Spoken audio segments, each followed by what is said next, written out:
at least in part to prove I'm not just a fair weather walker. I'm out here in the rain today. Behind me there you see that's a standing stone. I'm at one corner of Octorada, and there's another one here. These were put there by humans a very long time ago. I'll try and find out some more information about them if I can. Anyway, onwards. So I'm here on the old railway path that goes between Octorada through Tullibardine and up to Crieff, and finally finishes at Comrie, which is 20 odd miles away, maybe more. As the name might suggest, it actually used to be a railway.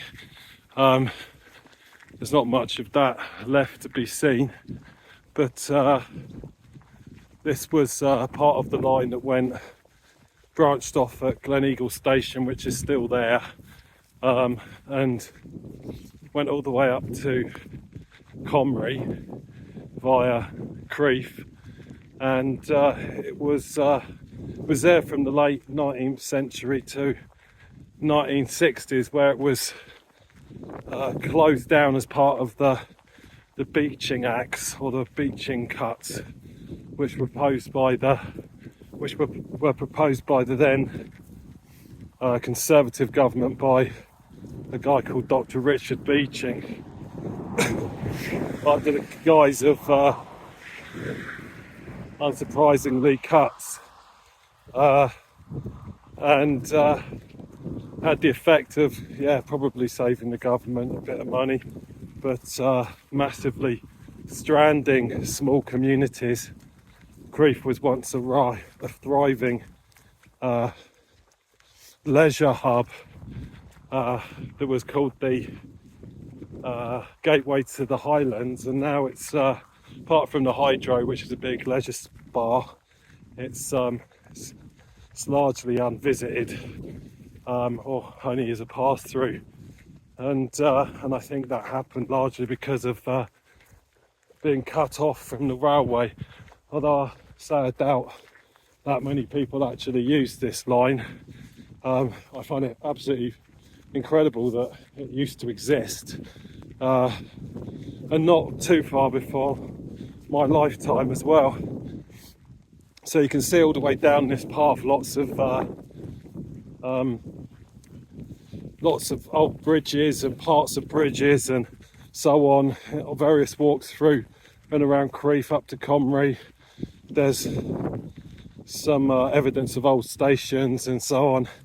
I find those things, you come up to a sort of crumbled, broken down railway bridge in the middle of some woods, with nothing else around, and something quite spooky and weird about it, and I find it really fascinating. So there's a ton of infrastructure down this path that if you weren't paying attention you wouldn't notice, but all sorts of bridges and stuff that seem to come out of nowhere in the middle of a field with no function or purpose, and very big sort of banks where the train was obviously the line was obviously padded over small burns and valleys and things and roads and paths. So it's quite a fun walk, but it's cut off in loads of places, quite hard to walk down, but this bit I come down all the time. I just wanted to talk a bit about walking and talking, since I find myself doing it quite a lot at the moment. I originally started doing this off the back of watching a podcast listening to a podcast about someone using AI, large language models, as part of their sort of day-to-day life, and that whenever they wanted to sort of think through something or make notes or whatever, they just went out for a walk, recorded it and then transcribed it.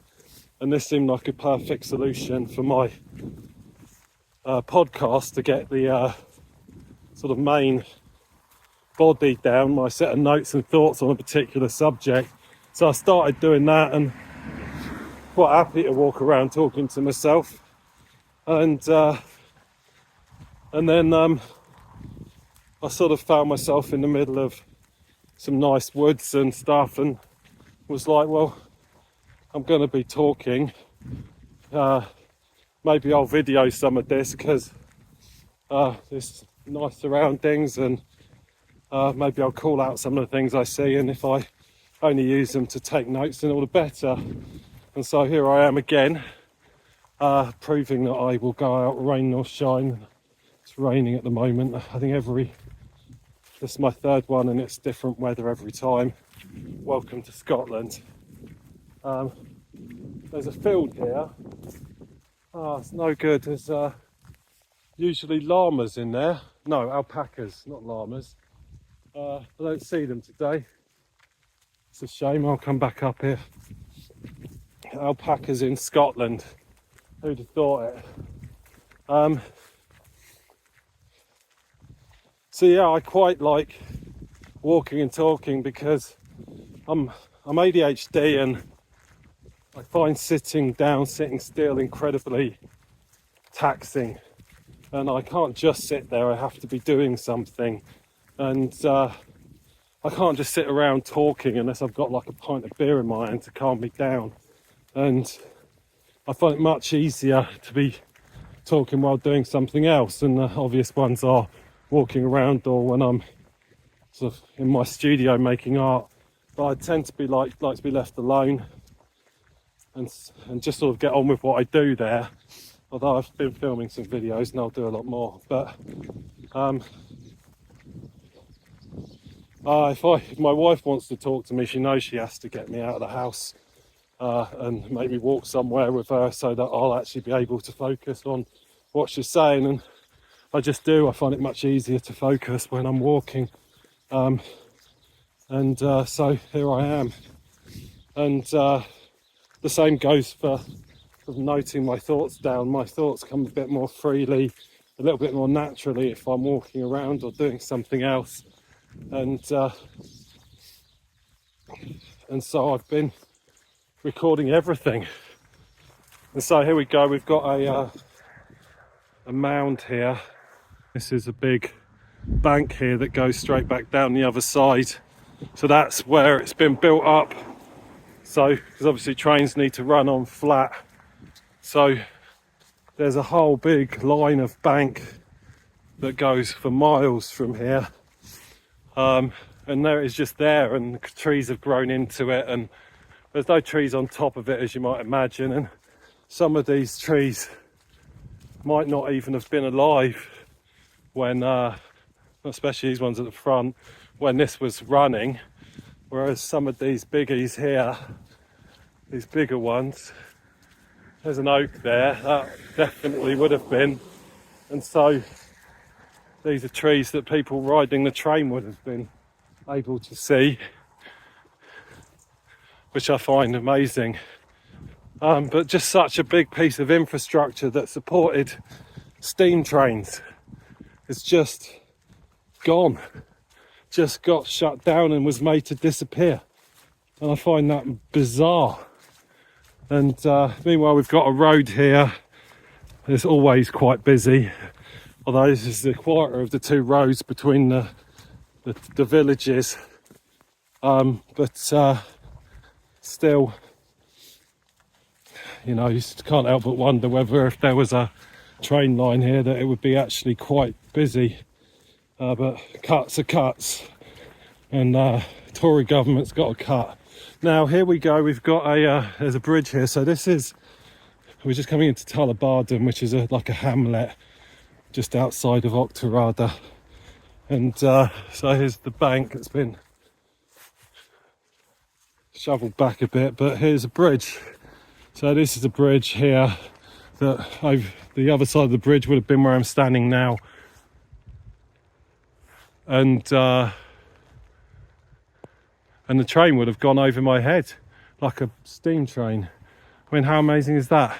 And so this house here is where the station, the Tullibardine station, would have been, if I'm not mistaken. quite a nice house. Now we have a dog walking establishment, and the old railway path goes on from here, but I've got a different destination today because I've got a chore to do, so I'll leave you to it. Just back on the subject of me talking a lot. It's because I think a lot. My brain never really stops running. It's always churning things over, and I find if I don't get them out, and I've got this desperate need to tell someone, and if I don't tell someone or get it out or say it or maybe get it out on a canvas or something, I start to get more and more sort of uptight, intense and twitchy, like I'm going to burst. I just really need to tell people the things that are in my head, and I have absolutely no idea whether people are interested. I'm autistic, so half the time, you know, I haven't a clue. I'll just be off on a tangent about something I find interesting, and someone's just staring at me thinking, what the hell is this guy going on about, and sort of wriggling to get away, and I perfectly understand that. I'm just as susceptible for people boring the hell out of me, and I'm perfectly aware that I do it myself, but I'm not a boring person. I just find different things interesting, and so what, I talk to myself, talk to a video camera, and I get it out of my system, and now publish it. I have no idea if anyone will ever watch any of these. I sort of don't care, but it's out, and it's good therapy for me, and I guess it's a bit of a document. Didn't spend much of my life documenting things, and maybe no one will ever look back at it, but sort of feels like it's something positive, given that there's so much negativity in the world at the moment, and my life isn't exactly in a wonderful state. So this is therapy to me, and I can imagine, you know, anyone watching this sitting there like a shrink with a notepad looking at me with a slightly puzzled look, but this is who I am. This is who I am. But it's really raining now, and sound is quite marvellous. It's just getting heavier and heavier.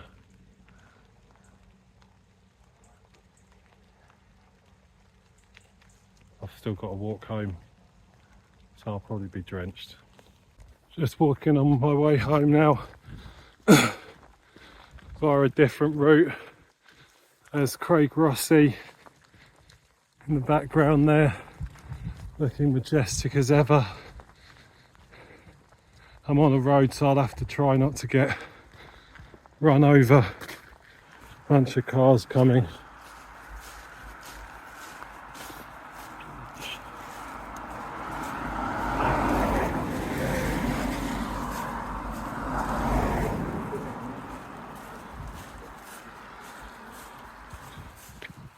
Taking my life into my own hands doing this.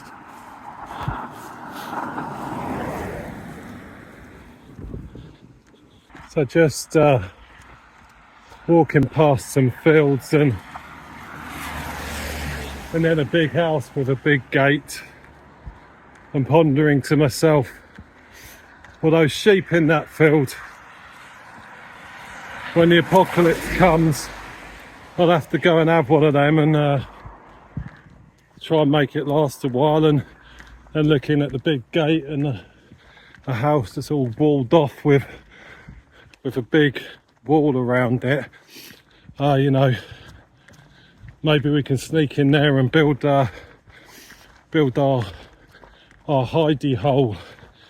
You know, while it all blows over. Of course, I'm thinking of like the zombie apocalypse or the Triffids or something, or just the one where, you know, all the electrics get turned off and everyone's left without any money or anything. I mean, that's a really bad one. I prefer zombies, I think. But yeah, none of this is much use if there's nukes, but unless that lovely big house back there's got a nuclear bunker. But these are the sorts of things I think when I'm wandering around as a part of my brain evaluating scenarios that I probably shouldn't be evaluating. Anyway.